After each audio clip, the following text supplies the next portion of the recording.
Ooh, my mysterious Scorpios. To save some time, I already shuffled the cards and laid them out. I'm using a Celtic 10 card spread that allows me to look at past, present, and future influences for the week. And as always, I'll be teaching the tarot through each card so you not only get your message, but you start to build your own intuitive relationship with the cards, because that's what this channel is all about, using tarot for our betterment and our benefit. And wowie zowie, I am loving this reading for you. I want you to take the refresh that you know you so richly deserve to get connected to yourself and get connected to God. Because that breaking of the insect of Scorpio that has been happening over a long time now is starting to really kind of get that butterfly, that eagle that is soaring out of that old insect carcass and is ready to kind of take 100,000 viewpoint and see what you want next. It's all based on what you want and breaking free of old things, addictions, habits, rigid thinking, the way you used to do things versus the way you kind of want to do things now. It's all about freedom for yourself. And let me just kick off why. And you need to trust yourself.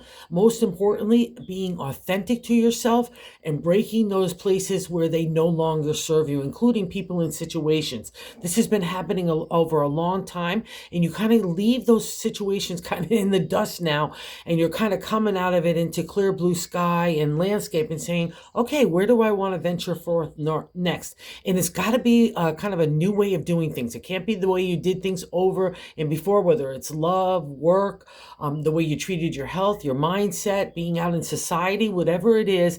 It gets a refresh of energy, spirit. It's just a whole kit and caboodle of beautiful passion and emotion, which is your domain as well as a water sign. So it's everything that you've been hoping for, but I just need to make sure you're validating your authentic self and not doing anything for anybody else, including past traditions or our typical or stereotypical ways that we have to do things with friends, society, families, all that kind of stuff, okay? And let me get into why. Again, the first card placement is a significator. What's going on, the general gist of the 10 card spread.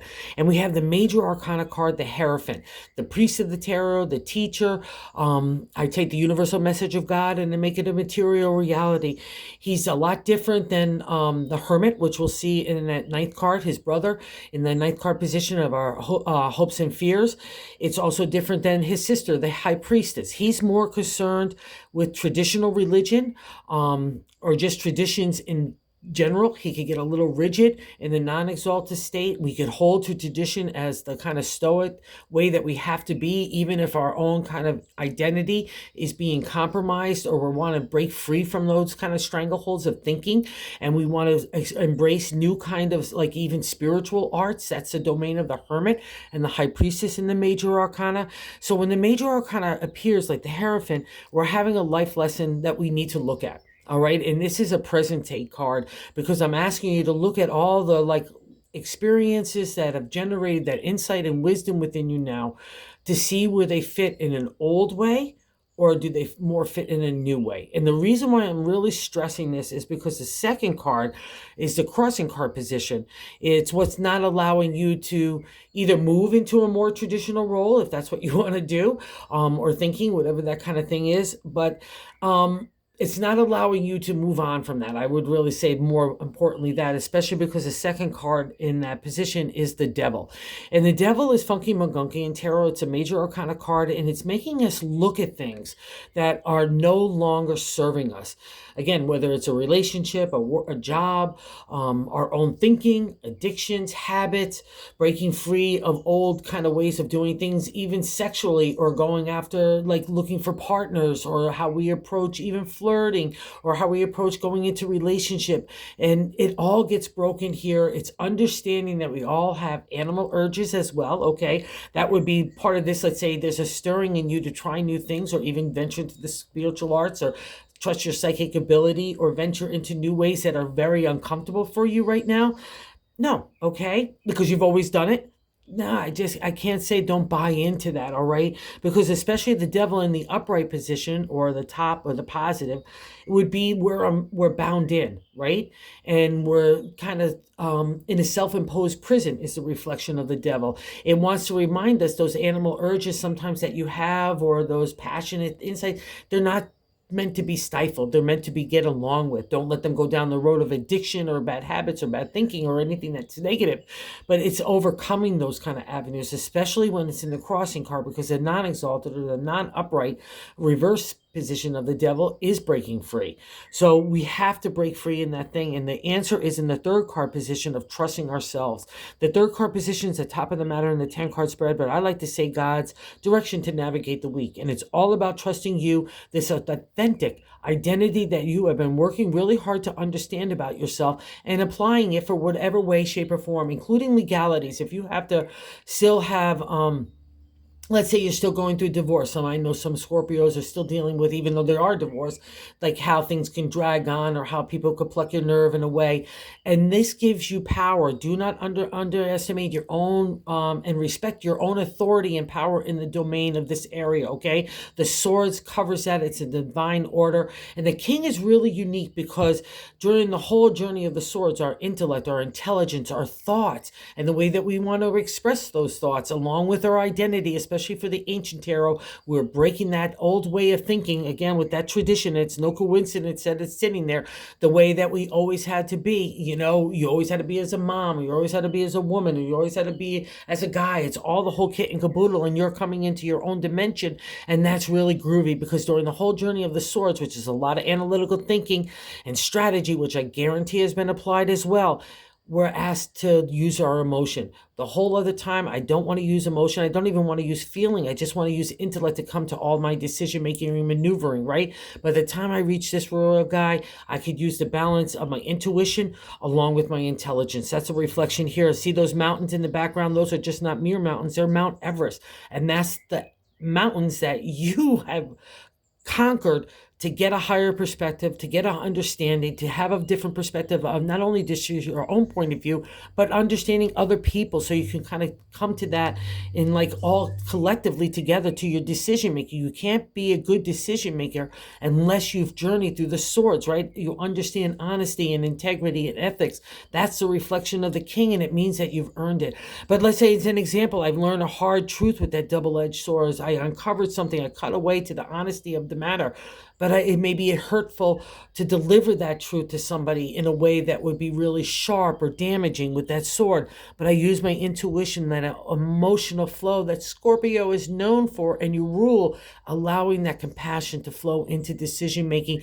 Even in, let's say you're writing off a blurb to your attorney, you could be considerate, respectful, but still forceful in authority, okay? That would be an example. At the end of the day, trust you because you've worked really hard to get you wherever you want to venture in new ways. People look at you in a really razzmatazzy way because when the king emerges, it's a confidence that's in your core that can never be taken away because it's born out of experience, okay? So really, kudos to you. This is why you have to break free anywhere and just do whatever you want to do to make yourself happy. Again, don't go off the deep end in the wrong way with the devil, you know, because that's that a part of that as well. But that's not a reflection here for me. I just think it's trying to understand your passions and your emotions and your feelings and your creativity and your love all getting combined now, and asking, what do you want to do? And this has really been the theme for you for a couple of months now. So it's really kind of coalescing here. I love it.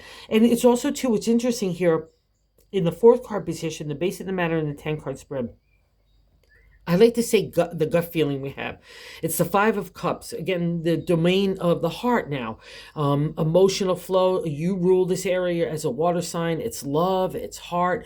It's psychic ability. Intuition. Dreamscape is all fall over here. And you guys got to have a special stardust on you in this area because you rule it as not only as a water sign, but Scorpio rules that secret under, like that hidden, mysterious world that we all are trying to connect with in the spiritual arts, right? It's God, the universe, our guides, all that kind of stuff that's so helpful to us.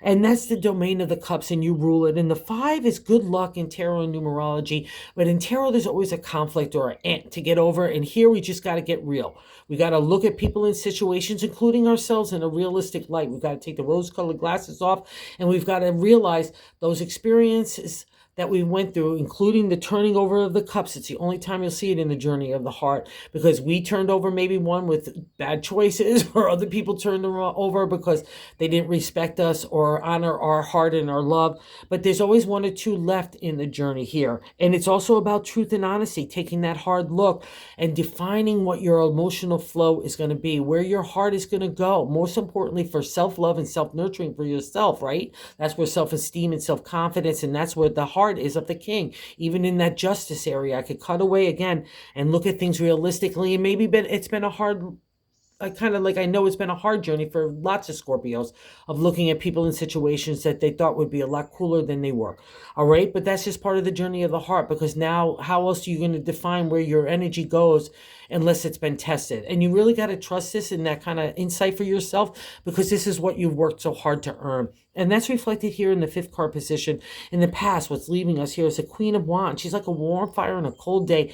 Everyone gravitates to the Queen of Wands. She's the queen of the creative. She's imagination, inspiration in a material way that not only makes an idea, but plants it firmly in a foundation that has a legacy.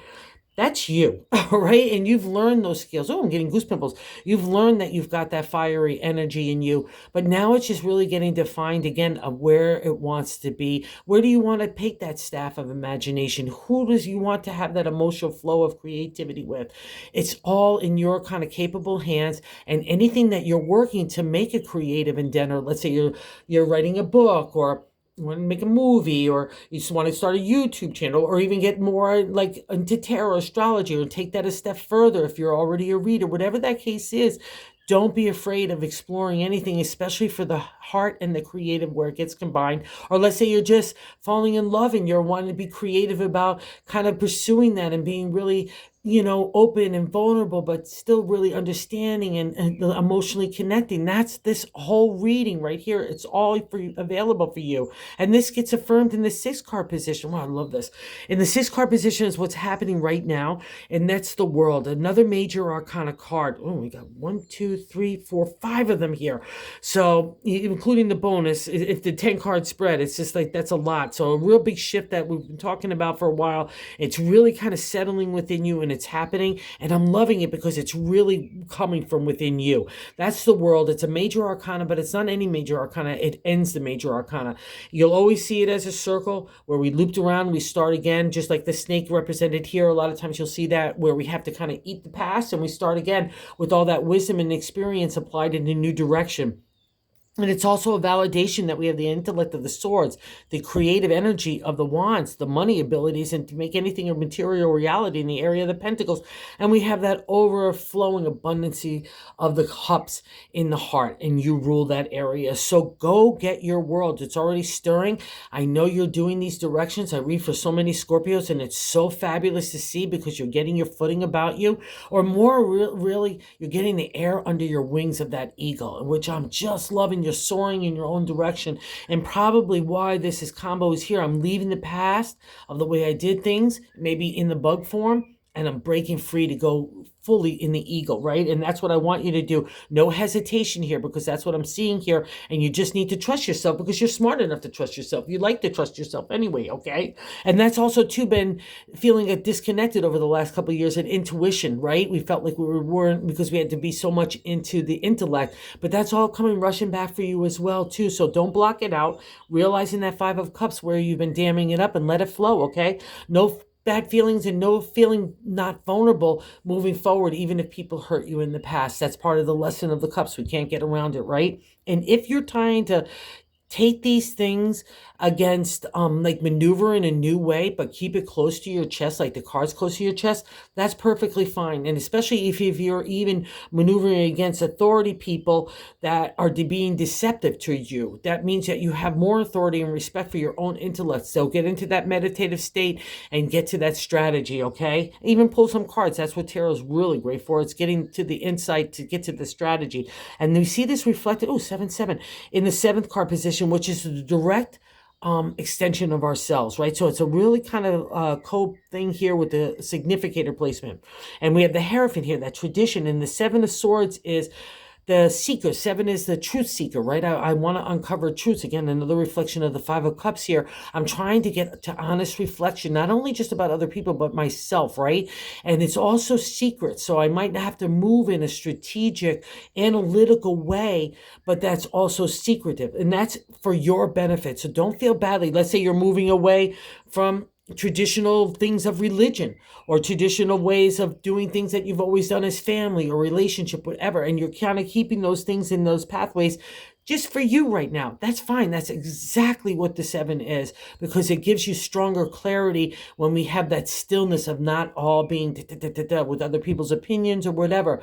And this is what this reading is all about. Trusting yourself. You can look for guidance to those people that give you that emotional and spiritual and material support in a positive way. But other than that, this comes down to you, and it's in your capable little wings or hands, right? You've got this covered. And it's interesting because if you are moving around people that might be being deceptive to you, they're being fooled by your outside persona. And we get a reflection of this in the strategy, okay? And the 8th card position is how other people view you. So even if you have to move away from certain people, let's say they're family members, but you have to give it a distance right now. You just need a break. You need to, catch your breath or whatever.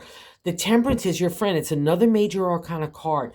And it look at the way that other people view you. So they look at you as someone that's the keystone that is the flow of emotion, right? Even if they're the ones that are coming at you, maybe with the swords in certain dynamics. But don't be afraid of this. It's all, use it for your authority and your power, okay? Temperance is you. And the thing about the Temperance card, too, is a side note, because it's your reading. You could have all the flow for everybody else, but if they're not kind of being kind enough, just know where to put that kind of dam up so that doesn't bother you, because you're the keystone in Temperance. You're the one that's trying to keep the balance in the material along with the emotion, right? The flow of spirit in the intellect too, as well. It's all that kind of combos of trying to juggle that stuff. And that's the kind of domain as well that Scorpio needs to learn at these life lessons. But it means you're the keystone. So make sure you're giving yourself a whole dose of great love and self-care and nurturing as well, okay? And that would be a reflection of this. No hard, rigid thinking out of that Hierophant. But it means that other people are looking at you as someone that's got emotional flow, that's taking care of other people in a service kind of way, making sure that other people are right. And maybe people are pulling on you in that manner. Again, the reflection of where that emotional flow goes. It only goes to the best people in situations, or I'll also say to give a smokescreen to allow you to think that allow people to think that you are that for them, but while you start to gently move away in a new direction to give that support to yourself, because at the end of the day, it's for your reading, okay, and your benefit. And I'm going to say that as well here. I'm going to validate that. In the 9th card position is our hopes and fears. The Hermit, another major arcana card. So we have a lot of experiences that are materializing right now, which is really kind of groovy. You know what I mean? And the Hermit is, I often say, the retreat, refresh, to restart. We go to get to be like a hermit. We seek self isolation so we can get into a meditative state. I need to get grounded again. I want to start to learn my new pathways. It's a time for yourself, just like the Temperance, but it's more even isolated. So wherever you, again, need to feel that emotional distance from other people and everything else like that, just go do it, because that's a reflection of the Hermit. He cuts away the BS. He's got a special connection of God. He's got that little star-studded lantern that's going to reach out and show you one little step at a time of where the next direction is going. But right now, I need you to get that refresh so you can get planted to enjoy soaring over the atmosphere, to kind of enjoy this new perspective and see how, when you do land, where you want to put your footing next. It's all in your little capable hands, like I said, and more importantly, what you want, okay? Not being boxed in any way, shape, or form. And in the 10th card, I'm going to say that as well. So I'll say this: don't be afraid of the Hermit, okay? Don't be afraid of putting isolation time or doing that time for yourself, even in a secretive way, like people saying, where'd she go? Or where'd he go? It doesn't matter. It's all that matters about what you want to do right now, okay? And in the 10th card position is the outcome card. It's the 7 of Cups. It's another reflection of the contemplation, meditation of new moves. And here we have it in the area of the heart. So again, I'm going to just stick with it. This is all about you deciding, where do you want to take that new turn of the wheel on the world? Where do you want to all use this good karma that you have worked up for? Again, and it's only the consideration is you, and where your passions, where your creativity, where your heart, and where your identity and intellect want to go forth. Not for everybody else, okay? And oh God, I love seeing this in the bonus card. I'm going to stick with it. Is the Sun, another major arcana card. It follows a time after dark times of enlightenment, where we're growing emotionally, spiritually, and materially in that mature way of the spirit world being combined with the material. And the sun comes and allows that fresh air, that sunlight to rejuvenate you. It gives you a spotlight again on you. So when you're ready to kind of step out into that light, everything is attracted to the sun. People, animals, even plants are attracted. They need the sun. And for you, to the ancient heroes, open up like that head and that heart to allow fresh air, a fresh breeze to get, and that sunlight to zap out all the anxieties, fears, and doubts that have been built up on that emotional journey of getting into insight. And for a water sign, it's going to be not only the practicality of the intellect and strategy and that kind of analytical thinking, but it's also going to be a whole lot of emotional upheaval and chaos. And that's been starting to settle down over the last few weeks in particular. So it's really lovely to see the sun here kind of like shining on you, giving you that chance to open up that brain and that heart, to get that fresh air, that new perspective, that new insight. And honey bunnies, it's all based on you. So where does that passion, creativity, and intellect and identity lie? That's the question that you need to sit with the hermit. Don't be afraid to ask it, and don't be afraid to look at things realistically. For your own stuff, it's not judgment. But and for others, it's just about good intentions and moving forward with a good heart. And it's all based on your heart. How special is that? So go get them, my little Scorpio friends. So thank you for watching. I can't say thank you enough. Thank you for those of you that subscribe. Thank you. And if you like the content, if you would consider subscribing, trying to grow the channel, I guess that's the algorithm. And let everybody know about how cool tarot is. So go get them, you Scorpios. It's a great week.